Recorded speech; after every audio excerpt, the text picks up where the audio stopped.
Last week wasn't the best for my team. I don't know what I'm doing! Ah! Shit! Fuck me! Ah! So, as you can see, it didn't really work out with the Sergeant move, and well, that is purely because I was going to have Ricardo, but then of course, he had to go to hospital and get replaced by Lawson. Now, I should have just replaced him with Lawson, but what I saw from Williams, I was like, they could do something here, and they actually did, until he crashed out. And of course, I had to use my wild card to do this. Now, luckily, it hasn't affected me going into this week because you get 2 free transfers anyway. But yeah, let's get straight into the key changes then. So, first off, Ricardo, obviously, he is out for the Imola Grand Prix, and so Lawson will be taking his place. Now, sadly, his price has gone up 0.5 mil, which isn't actually sadly in general, just for me, sadly, because I would have actually just brought him in my team because I trust him over Sargent. The other price changes are, of course, Alonso up 1.5 million. Of course, he had a fantastic race, deserves that 1.5 million. He's going to be going up every race weekend, I think, until he reaches his cap, which I think will be around 20 million.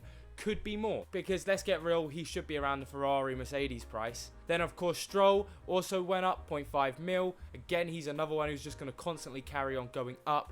Not as much as Alonso because he's not as good, but still he'll get you constant points. And then Aston Martin itself will also continue to go up in price, so you want to keep an eye out on Aston Martin. Leclerc and Russell are down in price. They both had terrible race weekends. Leclerc sadly worse as he DNF'd, and Russell, obviously Mercedes got the strategy wrong with McLaren, so it wasn't the best weekend to have Russell in your team. And that moves on to my next point, which is there is still no point in choosing some of the big boys like Hamilton, Leclerc, Sainz, Russell, as they are all still way too expensive to have in your team. Now, the McLaren boys both went up 0.5 mil, which is pretty standard now for these races, as McLaren are one of the big teams for this season, probably till the end of the season now, as updates I'm pretty sure are going to be coming less, purely because everyone's surely got to be looking at 2024 now.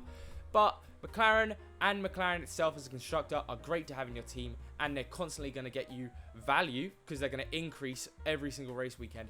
And even on bad race weekends like this, you saw they get around 20 points each, so they're not bad even when this is like worst case scenario this weekend if you had McLaren in your team. Then moving on to Gasly and Ocon, and of course Gasly is up 1 million, Ocon up 0.5 million, and I know it looks so good looking at their points thinking, ooh, Alpine look like they can get you loads of points, but please trust me when I say this. I've said this multiple times that it's actually gone against me, so I think up until I say Alpine are a good choice, it's probably not going to happen, but they won't get you these points every weekend. Yes, 66 points or so is so crazy for Gasly. Of course, he had such a great weekend.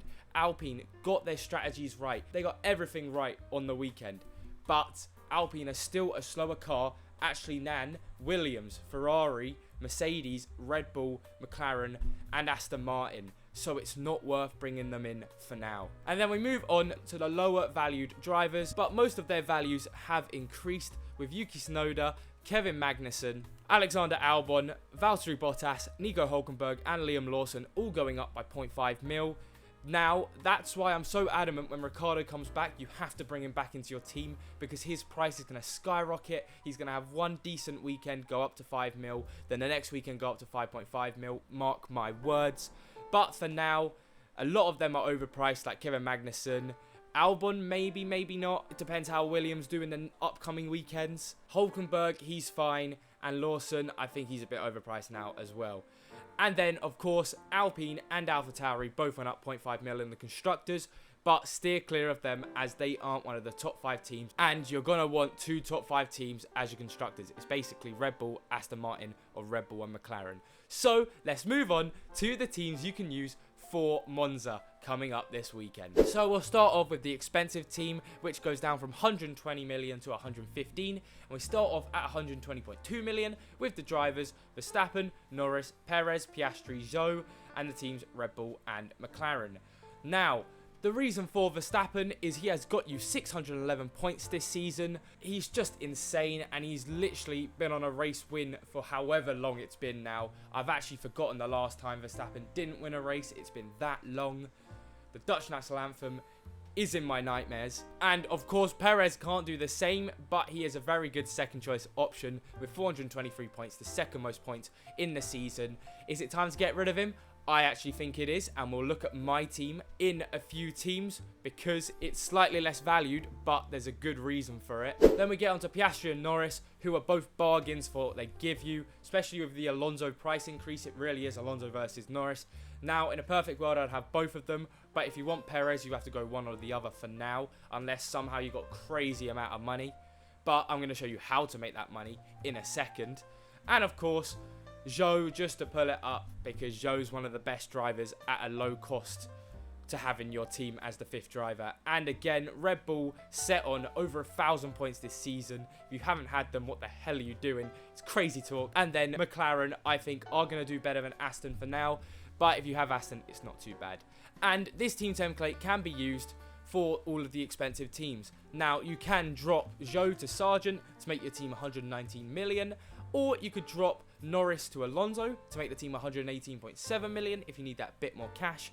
Or you could drop both Norris and Zhou to an Alonso and a Sargent to make it 117.5 million, which is a bit more affordable for everyone this season. Now, my team is actually 117.6 million, and this is what I would like to call the most valuable team.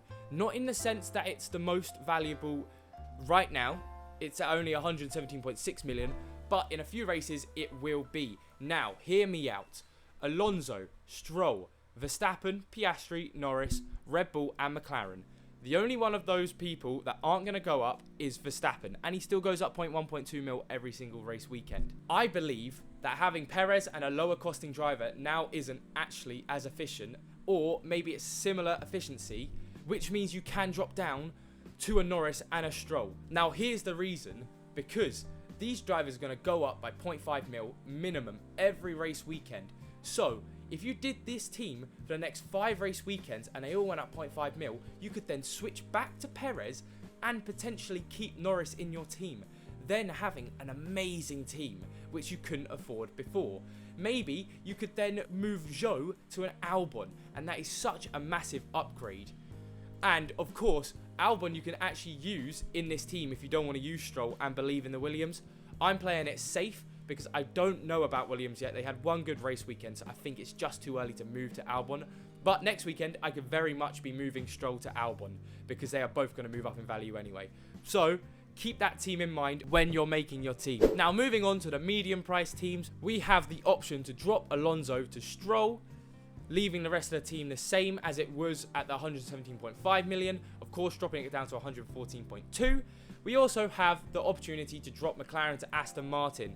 Like I've said multiple times this video, Aston Martin are just as good of an option as McLaren, slightly worse actually I'd say, but it's still good enough to have in your team. And I know it's crazy because normally constructors are set dead on, you don't want to change them, but Aston Martin, McLaren, they're very much going to be around similar points for the rest of the season, I believe. Then we move down to the lower price teams, and again you drop Perez to Norris, keep the rest of the team the same, and it's 107.4 million, not a bad team, definitely. Or you can drop Norris to Alonso for 105.9 million team, or the massive drop, Alonso to Albon for 109 million priced team. Again, not a bad team if you need a low costing team for whatever reason it is. If you just haven't had the price increases or you've started late, these are the teams to go for. So I hope you all can find a team or a similar team to the teams I've put out for you in those selections. And let's move on to the chips to be used for Monza. Again, I believe it's not worth using a Limitless or an extra GRS this weekend, as it is not a sprint race weekend, and this video is recorded on Thursday. To date, there haven't been any penalties given out for the big drivers that would make it worth bringing them in, but Wildcard, on the other hand, is worth doing. Now, Wildcard is weird in F1 Fantasy because if you haven't made many changes, you could have up to 3 transfers or 2 anyway. There's not many times where you need a wild card. I say that I used mine last week because I had to just rush and get Ricciardo out of my team, which actually ended up damaging me because I would have got 0 points for Ricciardo and got minus points from Sargent, that bastard. But if you need more than 2 or 3 changes, so a full change to your team, this would be a great weekend to do it because this is the time to bring in McLaren. This is the time to test out the waters with a Williams. You could even bring back Aston Martin, boys. realistically, if your team has Williams, Aston Martin, McLaren, or Red Bull all around your team, you are going to be doing well for the rest of the season. And of course, like I've said, it's tempting to go Alpine, but it doesn't look like they're going to get into the top 5 anytime soon, apart from the crazy races where other teams fumble. So if you have a wild card, go to one of the team selections I've put out for you and pick the one which you can afford. And then finally, let's go have a look at my league. Thank you all so much for joining it. We have 106 people in it as I speak. I'm 38th at the minute. I actually dropped down a little bit, but well done to everyone, and thank you all so much for joining it. It means so much to know there's 100 people in my league participating. It's an amazing feeling. And shout out to the top 5 in my league, which are Fast and Furious 101 at 4,092 points. My God, you must be like top 1,000 in the global leagues. Congratulations, my dude. Rivaldi HV, 4,061 points. Again, insane. Congratulations, my dude. Dream Team Wannabe, 4,053. Rod Ben Racing, 4,047. Now, I don't know if you've joined late, but I haven't seen that name before in my league. So congratulations if that's the first time you've been top 5, because I don't remember your name being there. So congratulations to yourself.